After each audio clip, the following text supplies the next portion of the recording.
Good day everyone. My name is Ramaisa Pangilamen Pases and my report is all about evolution of media and globalization.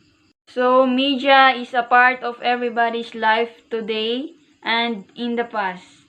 Development of speech and communication is a great breaking through in the lives of the people. Evolution of media. So number one is oral communication. Language was developed around 1.75 million years ago. Language helps man to settle down, improve social, economic, and political life. So in this period, communication man through language is not only confined with his territory but created a cross-continental trade which created cities and later civilization. So number two is script. It is any particular system of writing or the written means of human communication. First writing was recorded over 4,000 years ago. With its discovery, it makes communication easier, wider in scope, and can last longer. Number three is print or printing press. It is invented around 4th and 5th century AD. Its discovery led to the two important consequences. First, it changed the very nature of knowledge. It preserved and standardized knowledge. Second, it encouraged the challenge of political and religious authority because of its ability to circulate different views. Number four is electronic media. It was introduced in the beginning of 19th century. This requires electronic magnetic energy.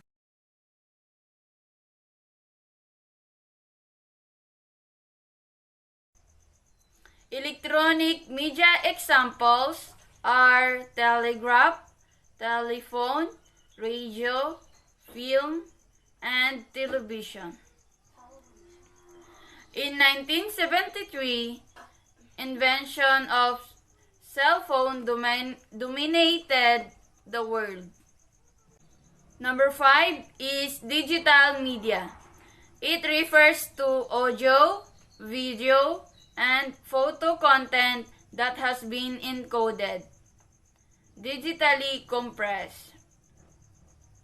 In this period, the most popular and influential digital media to the globalization is the computer. Globalization of culture and media. So the globalization of culture is often chiefly imputed to international mass media. After all, contemporary media technologies such as satellite television and the internet have created a steady flow of transactional images that connect audiences worldwide. So sinasabi na ito daw ay lumilikha ng tuloy-tuloy na daloy ng mga transnational na imahe na nag-uugnay sa mga madla or sa mga tao sa buong mundo. So the mass media are seen today as playing a key role in enhancing globalization, facilitating culture exchange and multiple flows of information and image between countries through international news, broadcast televisions, programming, new technologies, film, and music. So napakaliking papel ang ginagampanan ng mass media sa pagpapahusay ng globalisasyon. Sa pamamagitan nito ay napapabilis ang daloy ng impormasyon sa mga bansa. Letter D, cultural imperialism. So the idea of cultural imperialism by Tomlinson 2012 indicates that one or more cultures are imposing themselves more or less consciously on other cultures, thereby destroying local culture in whole or more likely in part. So cultural imperialism occurs when the traditions way of life of a group of people, whether an ethnic minority or an entire nation, are displayed by those of others. This may be a conscious process in which a dominant group intentionally suppresses another culture by suppressing its language, music, religion, symbols, or other practices. Next, here is the cultural imperialism. Cultural imperialism is the dominant of one culture over another culture. Imperialism can take form of a general attitude or an active. Formal and deliberately policy including or resulting from military action. Economic or technological factors may also play a role. So we might say the cultural products of the first world invade the third world and conquer local culture. So that is the example. So para sa kaalaman ng lahat, ang cultural imperialism ay tinatawag ding cultural na kolonyalismo. Ito ay binubuo ng mga kultural na aspeto ng imperialism. So ang imperialism ay tumutukoy sa paglikha at pagpapanatili ng hindi pantay na ugnayan sa pagitan ng mga civilization. So na pinapaboran ang isang mas makapangyarihang sibilisasyon. So ang cultural imperialism din ang siyang nangingibabaw sa isang kultura sa iba. Next, the core concept of cultural imperialism. So based on the theory of cultural imperialism, the less economically prominent cultures, essentially imported examples of culture, form wealthier countries, mainly from Western countries, which have the economic means necessary to produce a majority of the world's cultural media, mostly via global transmission of media. So the cultural imperialism and the media.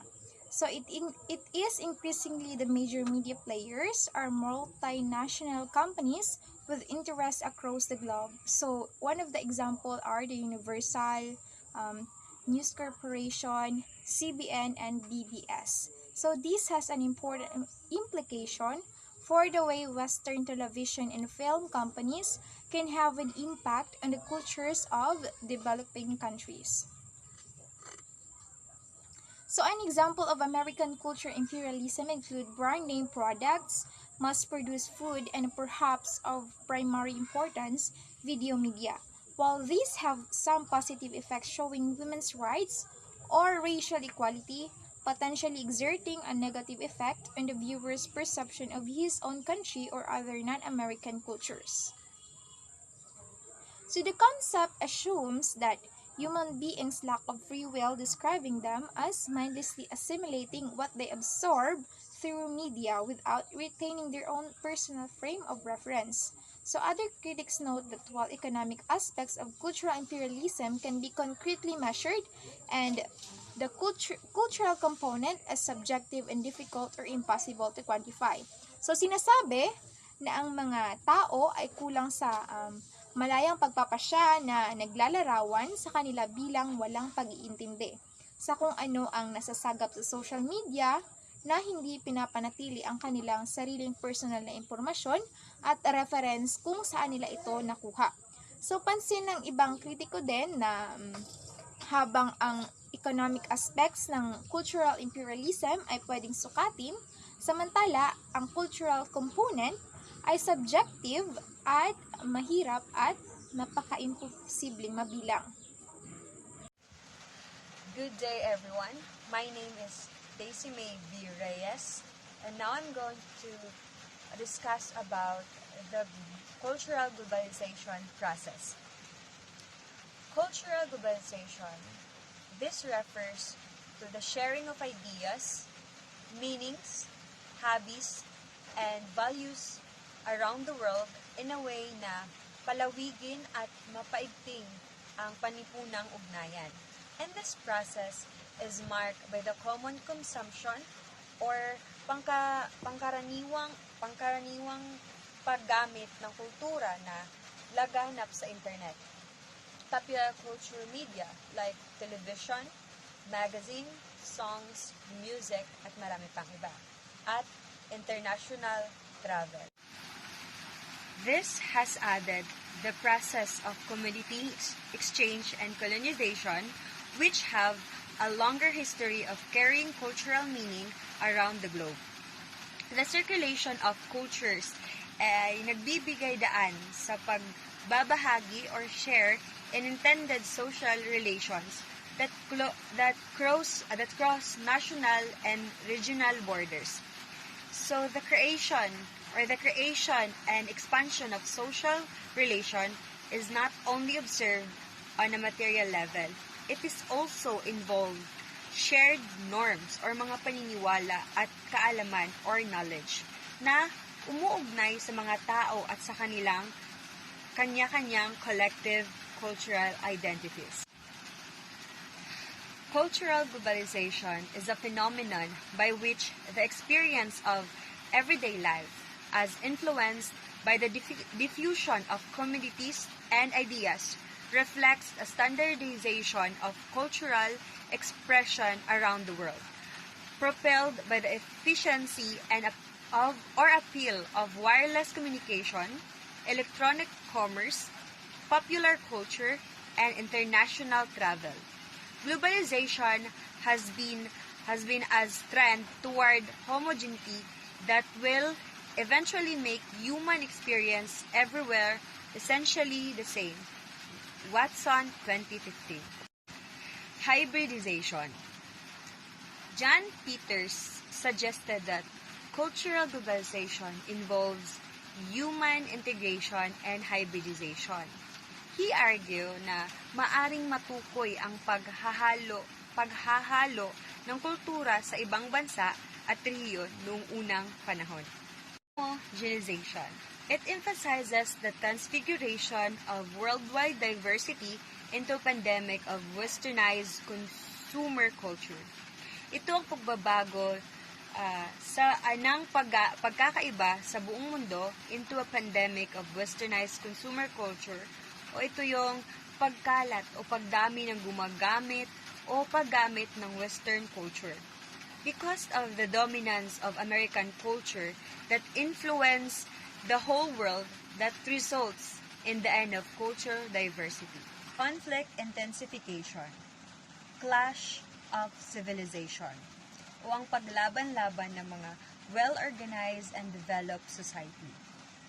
So Samuel Huntington, he emphasizes the fact that while the world is becoming smaller and interconnected, ang pagkakaugnay ng mga tao na mayroong iba't ibang kultura ay nagpahusay sa kanilang kamalayan sa sibilisasyon. That turn invigorate differences. The conflict of the process of cultural globalization is the differences of culture o ang pagkakaiba ng kultura. So, at this time, we will now tackle the Chapter 4, Lesson 2, the globalization of religion. And I hope that after this discussion, you will learn a little bit. So, let's proceed. Globalization refers to a historical process by which all the world's people increasingly come to live in a single social unit, and it implicates religion and religions in several ways. It has played a tremendous role in providing a context for the current considerable revival and the resurgence of religion. Today, most religions are not relegated to the few countries where they began. Religions have, in fact, spread and scattered on a global scale. It means that globalization in religion talks about the process of history and how people live and how they are being developed as a part of a specific religion. Implicates mean it has a deep connection with the religions in different ways. So, globalization also has a big impact to improve and develop a specific religion. So, it's not the fact that where they began, it's also the religion, but instead, it is being spread and scattered on the entire world. So, revival means an improvement of something.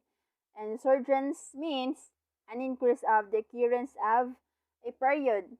So guys, next is there are three paradigms regarding the role of religion in the globalization process. So first is the modernist, or it is the most popular perspective of most intellectuals and academics. So enlightenment and secularization progressively spread from educated elite to other people, as well as from the center of society to periphery. So elite means the powerful or gifted people. Periphery means the limit or edge of an area or something. The next is the postmodernist. It includes spiritual experiences, but only those without religious constraints. And pre-modernist, it is best represented and articulated by the Roman Catholic Church, especially Pope John Paul II. Okay, next. So, effects of globalization to religion. Ano nga ba ang naging epekto ng isang globalization sa religion? So, many of the religions have many boundaries, having spread by immigrants, refugees, aggressors, or by founders of this country. Cultural differences have changed religious beliefs and traditions within religious practices. That's according to Blanco et al. 2006. So immigrants means are the people who are from the other country. And refugees are yung mga tao na lumipat or umalis sa sariling bansa upang umiwas sa anumang gulo. And ang epekto ng isang globalization sa religion ay ito yung dahilan kung bakit nagbabago or bakit nabago ang mga beliefs at the practices as well as tradisyon ng isang particular na religion. So, yun ang naging epekto ng globalization sa isang relihiyon. So, next, there are types of religious organizations. So, the first is the church. It is a large, bureaucratically organized religious organization that is closely integrated into the larger society. So, bureaucratically means organized or complicated religion. So, church is very familiar to us. And ito yung kadalasan natin makikita. And it is also a conventional religious organization. Conventional meaning based on what is generally believed. Kung ano nga ba yung pinaniniwalaan ng karamihan. Yun ang church.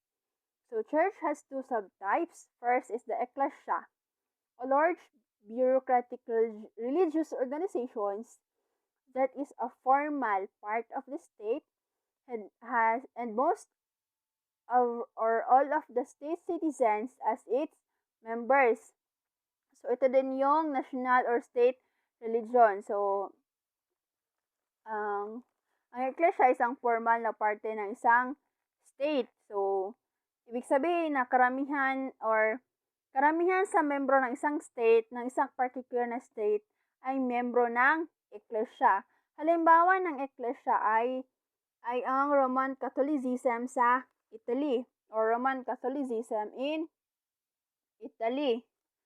So, last one or the last subtypes is the denomination, a large bureaucratic religious organization that is closely integrated into the larger society but is not a formal part of the state. So, integrated siya sa isang malaking society pero hindi siya formal na parte ng isang state. So, halimbawa nito is the Catholicism or the Protestantism. So, remember, ecclesia is a formal part of the state and integrated in society, while denomination is integrated in the larger society, but not a formal part of the state. The next religious organization is the sect. It is a relatively small religious organization that is not closely integrated into the larger society and that often conflicts with at least some of its norms and values. So, ang sect ay may iba't ibang or may sarili silang religious beliefs or may iba-iba silang paniniwala compare sa ibang malalaking grupo ng religious organization. So, ang sect din ay isang deviant religious organizations. Deviant meaning departing from accepted tradition, beliefs, and practices. So, yan na nga yung sinasabi ko, meron silang sariling practices, beliefs, as well as traditions nila. Yun yung sect. And the last religious organization is the cult. So, it is a small religious organization that is at great odds with the norms and values of the larger society. So, ang cult is a religious group held together by the worship of divinity or idol or some other object. So, ibig sabihin na yung cult, ito yung religious organization na may sinasambang Diyos-Diyosan. Like yung mga bagay, yung sa forest, kadalasan natin yung makikinig yung mga cult na, or mababasa natin yan sila minsan, kung ano nga ba yung mga practices nila. So, halimbawa nito is the Children of God Family International. So, yan sila mayroon silang sinasabang Diyos-Diyos. So, 3 religious organization, the church, or it is what generally believed, and or the conventional religious organization. And next is the sect, deviant religious organizations, and or yung may mga sariling practices, traditions, or beliefs. And ang halimbawa ng sect ay ang Adventist Church or like Jehovah's Witness. And ang cult is ito yung may mga sinasambang Diyos-Diyos. Like yung sinasabi ko kanina na Children of God Family International. So, sana na-gets niyo yung yung pagkakaiba ng tatlong religious organizations. So, next, there are 3 aspects of cult related to sect. So, actually, cult and sect are similarly related, but there are 3 aspects na kapareho sa sect.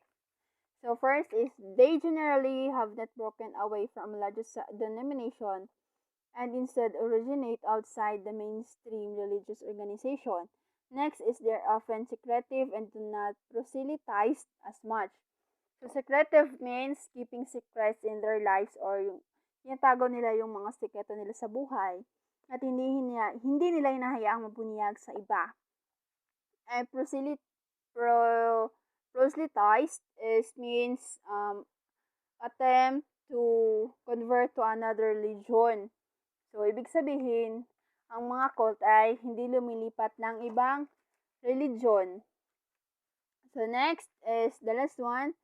They are at least somewhat more likely than sects to rely on charismatic leadership based on the extraordinary personal qualities of the cult's leader. So, ang cult is same lang sa sects na may charismatic leadership, but binabase nila sa kanilang leader. Just like sa cult, kung ano yung personal qualities ng kanilang leader, ayun yung sinusunod nila or yun yung gina-follow nila. So, next.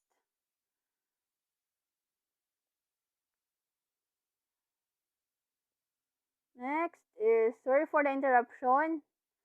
So, let's proceed to the 5 major world religion. First is the Christianity. So, it is the world's biggest religion with over 2.1 billion followers worldwide. Christians follow the teachings of Jesus Christ in the Bible. In Christian holidays include Easter and Christmas. The religion played an important role in the development of Western civilization And the three largest branches are the Catholic Church, Eastern Orthodox Church, and Protestantism. So, ang Christianity is uh, based on the teachings of Jesus Christ in the Bible, and they believe in one God and the uniqueness of Jesus, um, and also the necessity of the cross. And ang halimbawa nito ay ang Catholic Church. So, next is the Islam. It is the second largest religion with over 1.5 billion of followers. The Islamic religion is based on the teachings of the Prophet of Muhammad in their holy book, the Quran. So followers of Islam are based primarily in the Asia Pacific region and in the Middle East. So by the way, Islam is originated from Saudi Arabia. So yung Quran is yun yung kanilang Bible. Yun yung or the holy book of the Islam. And give a damn about a hater when I feel like. And yun na. So let's proceed to the third religion, the Hinduism. It is considered the oldest religion in the world and is the world's third largest religion, boasting almost 1 billion followers.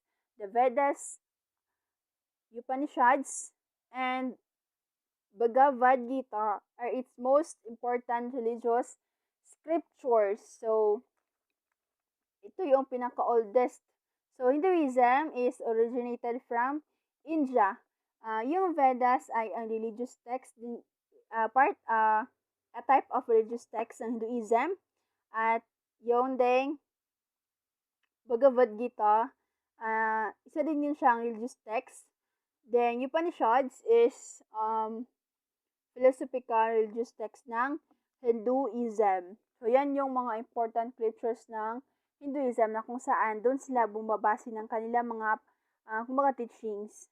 So, next one is the Buddhism.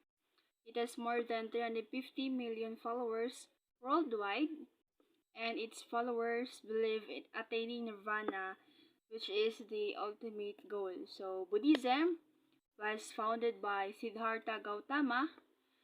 Siya yung founder ng Buddhism. Tapos, Buddhism was also originated from the northeastern India. And Nirvana is religious spiritual goal. Kumbaga, Nirvana is tumutukoy sa kung ano ang goal ng Buddhism as a part of a religion. And the last one we'll discuss is all about Judaism. It is one of the oldest monotheistic religions, and the religion's texts have influenced Christianity and Islam. So, when we say monotheistic is the belief that or they believe or one God.